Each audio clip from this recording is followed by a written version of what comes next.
كموت دحنا إنا أنتنبل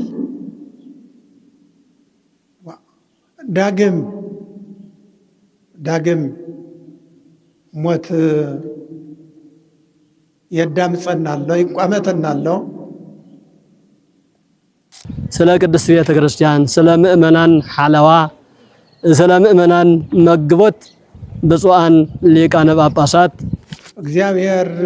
ክፋአትናና ተንኮልና እንተ የዳመጸ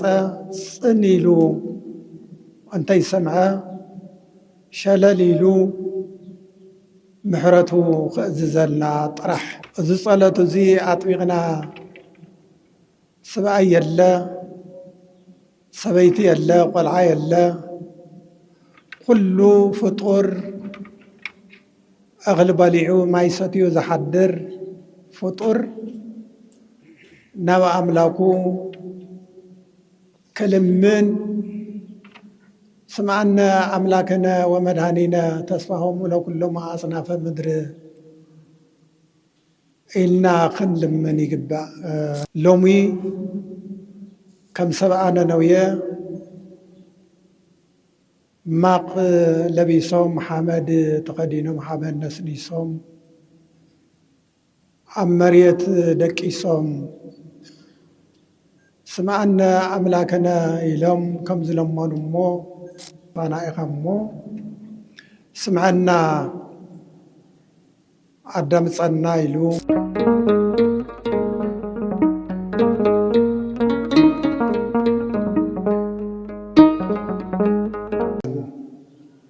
አይንተ እግዚአብሔር ካህናት ክቡራን ሊቃውንቲ በማዕረኩም ናይ ርእሰ አድባራት ወገዳማት አክሱም ጽዮን ሊቃውንቲ አበው አቦታት እሞ ዝሰማዕናዮ ስምዐነ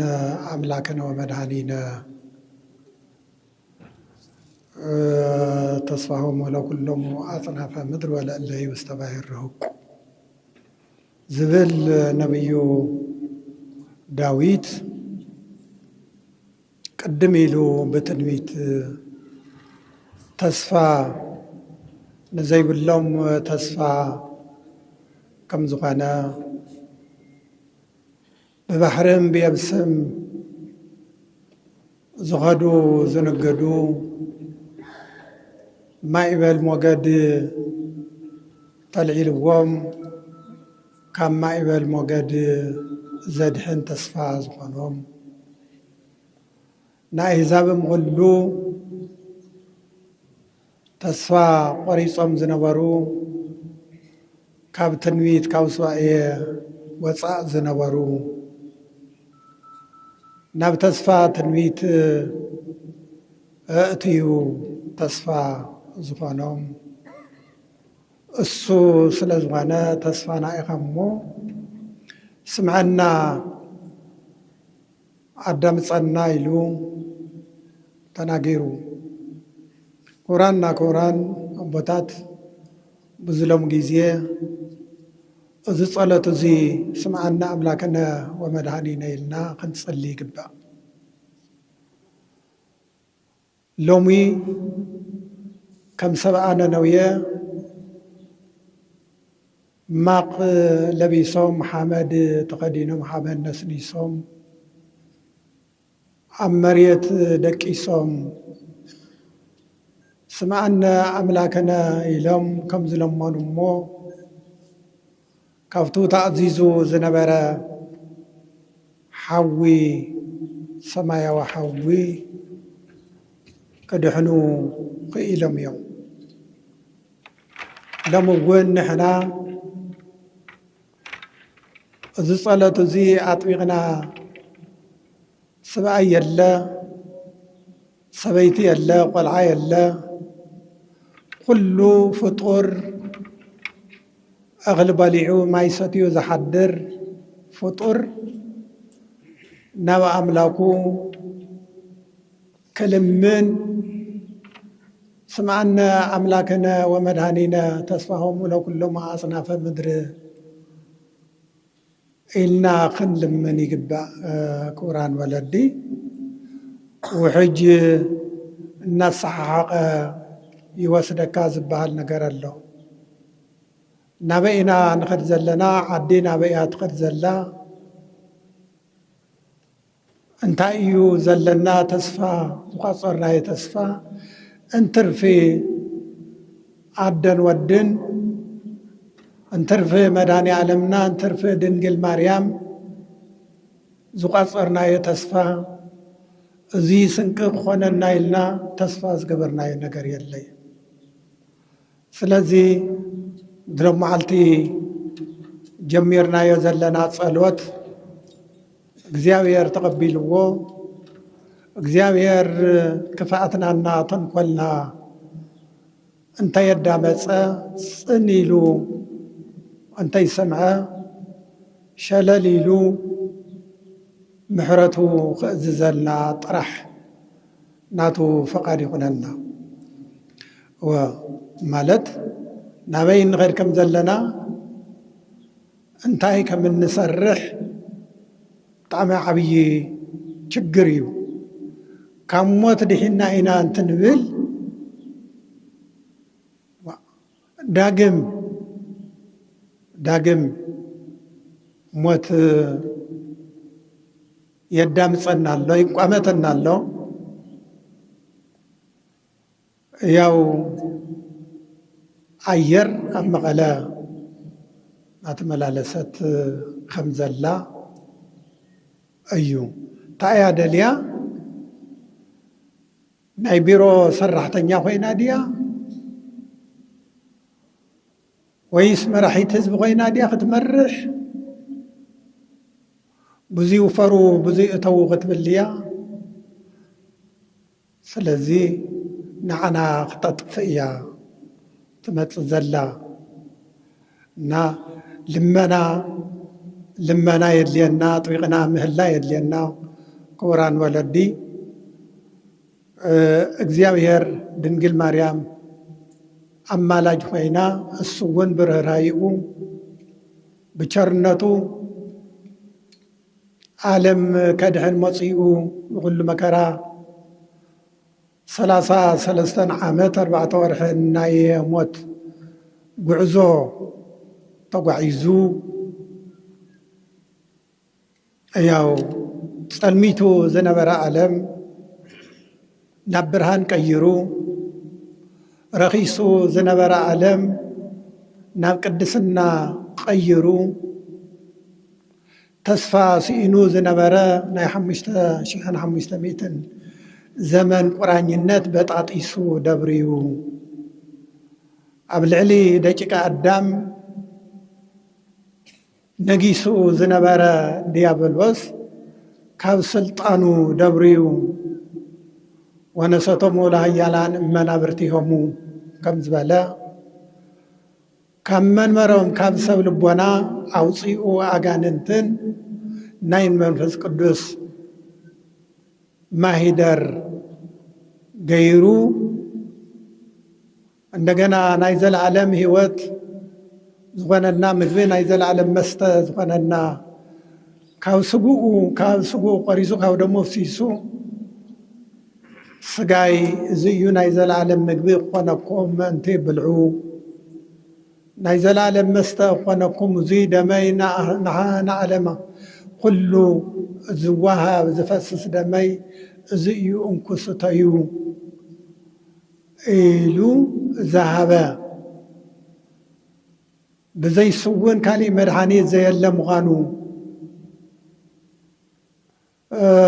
ዘበልዓ ስጋየ ወሰትየ ደምየ ይሄሉ ምስልየ ስጋይ ዝበልዐ ደመይ ዝሰተየ ምሳይ ብትንሳኤ ክብሪ ተሲኡ ምሳይ ዝነብር እሱ ኢሉ ዘረጋገጸልና ብዘይልወጥ ቃሉ ብመለኮታዊ ቃሉ ሕያውየ በርእስየ ኢሉ ምሒሉ ዝሃበና እዩ። ስለዚ ናይ ሞት ጉዕዞ ተጉዒዙ ነፃ አውፂእና ትነብቅዕ ግን እንታሞ ብፀላኢ መንበሪ ሲእናላ ዝዓለም بصلاتي قسانت سئنا الله زعلم شدشت عامت ملوء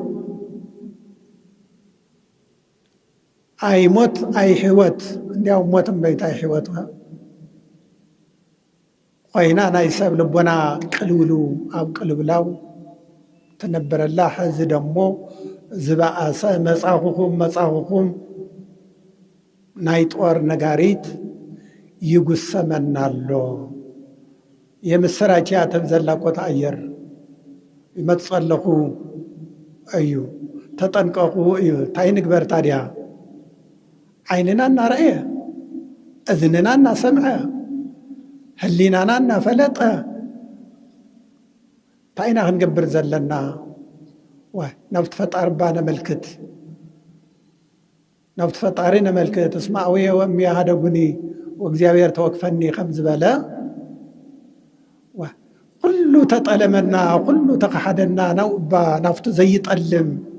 فطار با نبكى نفت فطاري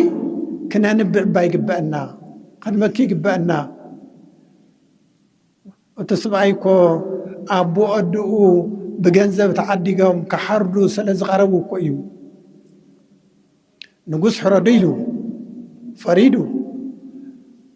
لمن تاي كم زيت قوريلو زفرد زدحن نقصي نيرو حرديلو لو لا زقربو وندقنا بيتسو ولادي ولاديهم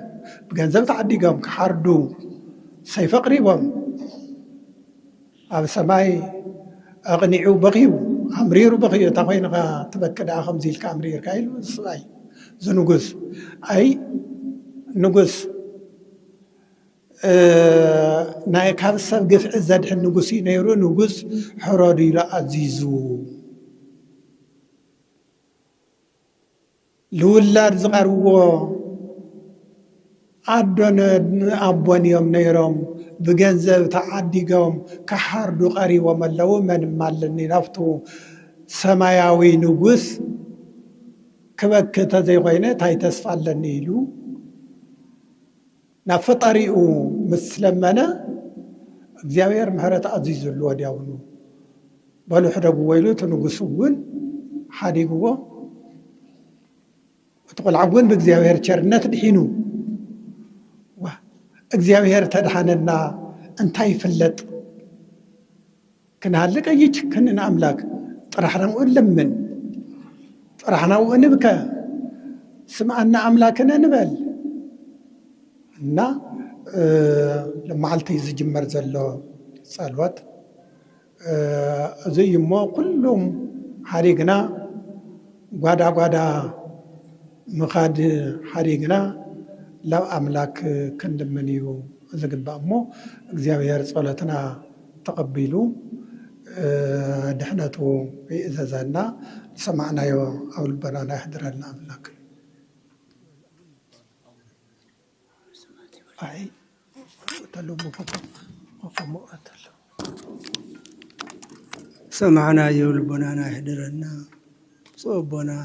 قال هيوت يسمعنا قال هيوت يسمعنا ناي سلام قويتا يسوس كرسنا عالم كل سلام كهابنا كبركة تنسى كبركة رديت حضرنا أو نزل سماء قدسن كتنسى من قصدك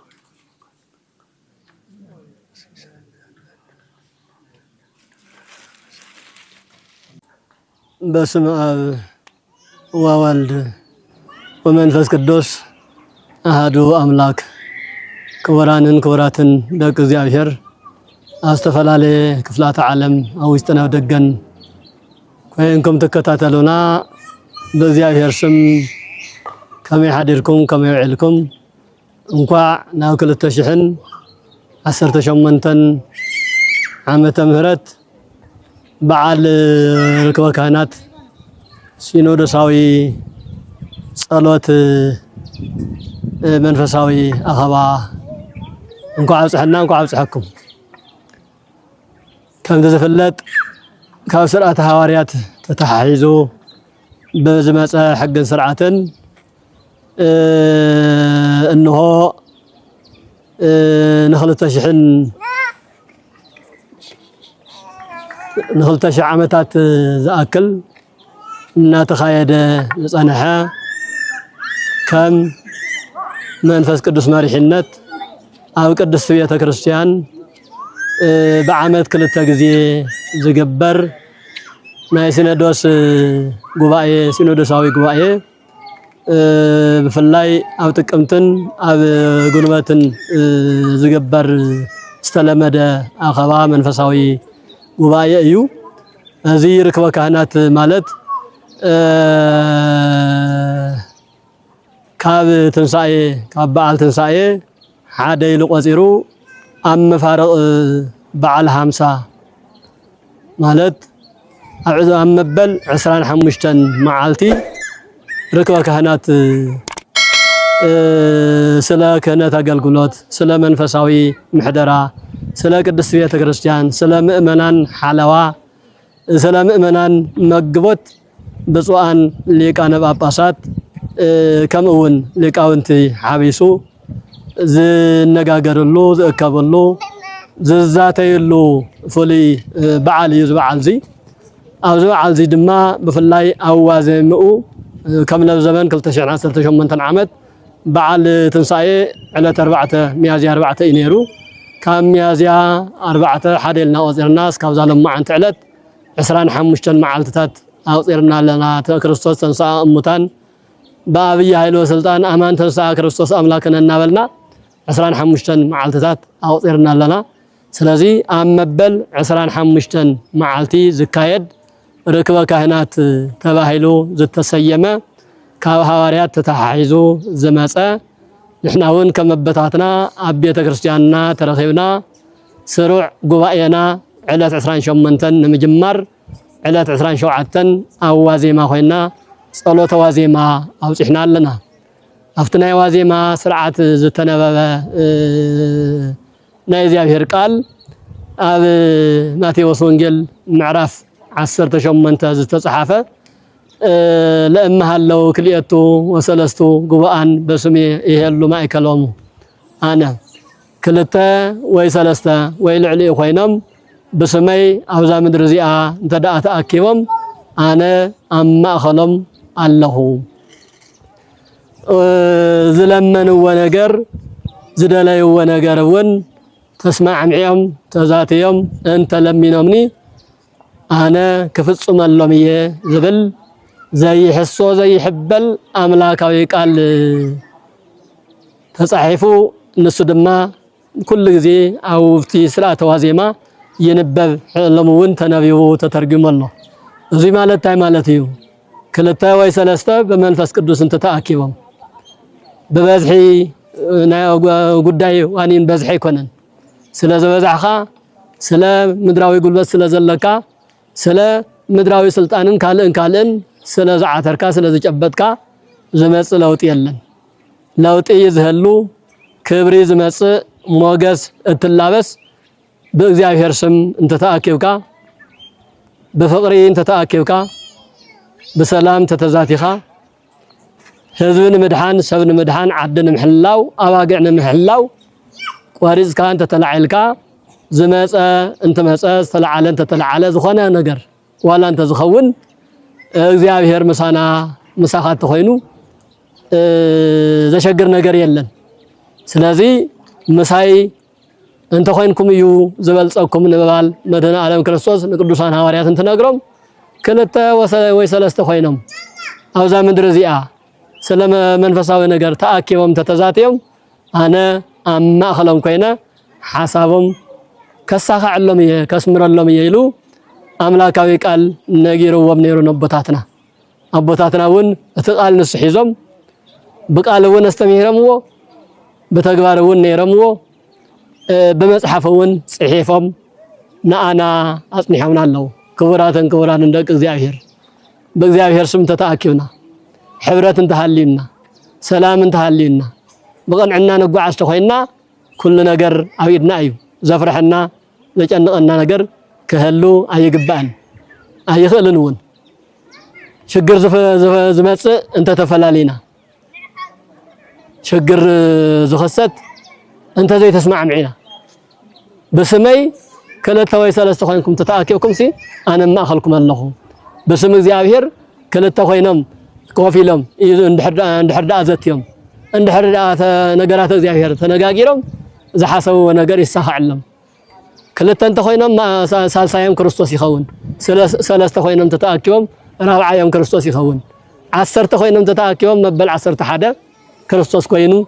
ኣብ ጉባኤኦም ከም ዝርከብ ኣብ ጉባኤና ከም ዝርከብ እቲ መጽሐፍ ቅዱሳዊ ቃል ይነግረና ማለት እዩ ነዚ እዩ 318 ሊቃውንት بمكنيات أريوس عالم لخاوي قبائي أبنكيات بهالعدي قبائي نكيا أبزكاي دولو ساعات أزام 318 توم تأكو تغلالا كل التشحن 340 قلن زاخلو يمنيرم نقرقن زم كل التشح زاخلو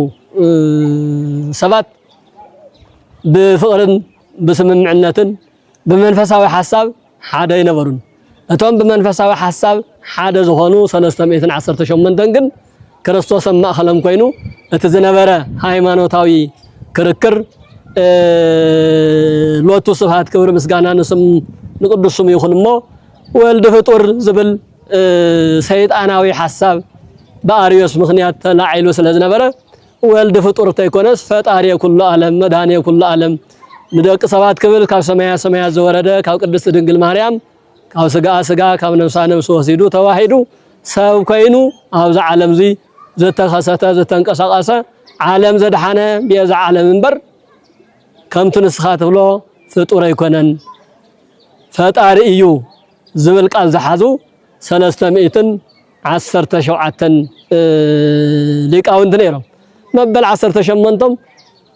መበል 318 ኮይኑ ዝተቆፀረ ክርስቶስ ባዕሉ ኣብ ማእኸሎም ይርከብ ስለዝነበረ እዩ እዚ ብምንታይ ተፈሊጡ እንተ ደኣ ተባሂሉ ሊቃውንት ኣቦታትና ኣብ ትርጓሜ መጽሐፍቶም ኣብ ዝተፈላለዩ ገድላትን ታሪክ መዛግብቲ ታሪክን ብፍላይ ኣብ ስንክሳር ሓዊሱ ተጻሒፉ ከም እንረኽቦ ኣብ ጉባኤ ውዒሎም ኣብ ክርክር መንፈሳዊ ክርክር ኣብ መጽሐፍ ቅዱሳዊ ተዋስኦ ውዒሎም ምሸት ሰዓት 11 እንትብል ሰርክ ህብስትን ማእድን ተቀመጡ ኣብቲ ቁፅሪ 318 ኮይኖም ይረኣዩ እቲ ማእድ መቑነን እንትመጸሎም በኣቶም ብልክዖም 318 ይመጽእ እሞ እታ ሓንቲ ግን ተመላሽ ትኸውን ነይራ ኣብ ዘተ ኣብ መንፈሳዊ ሓሳቦም ክርስቶስ መስኣቶም ነይሩ ኣብ ምብላዕ ምስታይ ግን مبلع مستايزر لي أملاك سلا زي كنا يفلنا نيرو سلازي تخوينا تحانتي بلع سينا أتحدى يبلع المال الديو نبلا تي أفتو ساعة زنبرة نقص رتوع هيمانوت نقص قسطنطينوس اسكاوز قردم سال سايرا عي معالت مستدقاقما لكا مبل 318 كوين حدا خوينو كواتم حدا خوينو قريبو ززتن زناقرن زكان علو من زنبرس مدن عالم ክርስቶስ እዩ እንዲያውም እቲ ንጉሰ ነገስት ንጉስ ቆስጠንጢኖስ ዝኾነ ሐሳብ ናውዚ ዘንበል እንትብል እስኪ ነቲ ኣብቲ አንዩ ፈላስ እንትቀይሕ ፈላስ እስኪ ንኡስ ከሃበው ንሱ ሐሳብ ይኽእል እዩ እና በላይ ጋብዞ ከም ዝነበረም ኣብ ታሪክ መዛግብት ተጻሒፉ ንረክብ ንምንታይ እዩ ክርስቶስ በቃሉ መሰረት በስሙን መስተአከው 318 ሊቃውንት ኣብ ማእኸሎም ይርከብ ነይሩ ማለት እዩ ስለዚ ንሱ መሰረት ተገይሩ وتقايا وانجلون كم تستقصنايو اما تيوس 18 تتصحفه كلتا ወይ ሰለስተ ኮይንኩም በሰማይ ተተአከብኩም አነ አማኸልኩም አለሁ ይትገበር ሎም በዲበ ምድር ዘለመንኩም ወውን አብዛ ምድሪ ከገበራልኩም ኾነልኩም ተደልይዎ ነገር ወን ከገልጻልኩም ከሳኸዓልኩም እዩ ኢሉ ቃል ሂቡ ነይሩ በመሰረት ክርስቶስ መሳና መኻኑ አሚንና እቲ ጉባኤና ሲኖዶሳዊ ዓመታዊ ጉባኤ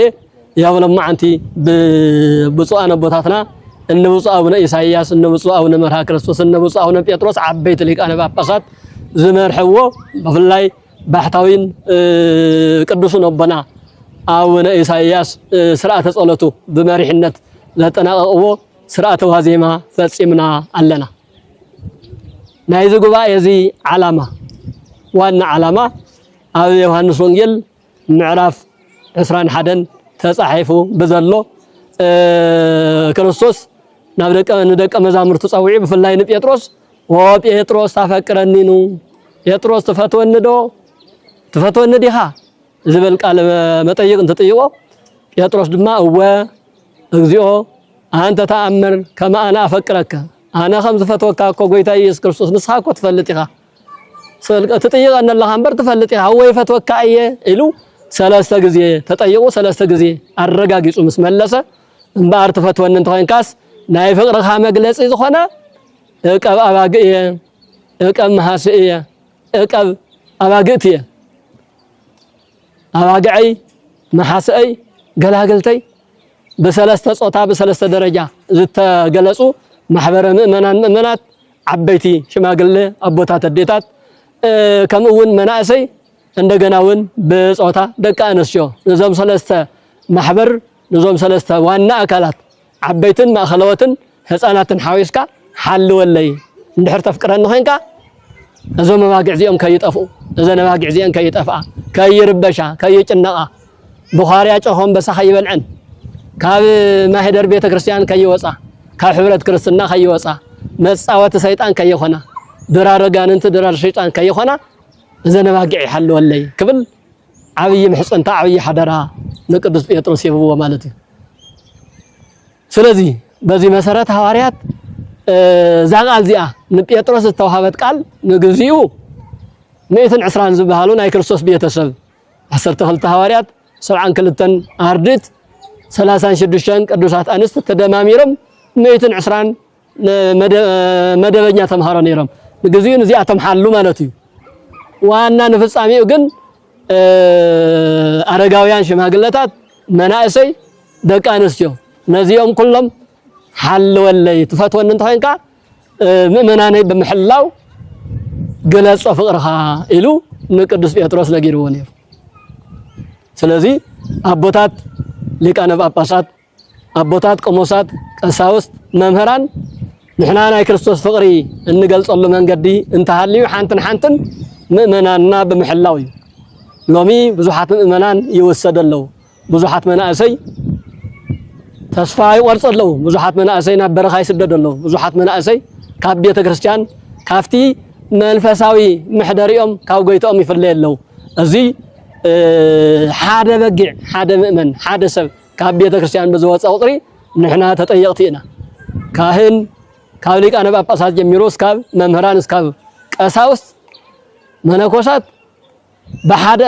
በክልተ ነገር ኢና እንጥየቅ። ብናይ ባዕልና ጉድለት ብናይ ባዕልና ኃጢአት ተጠየቅቲ ኢና። እንደገና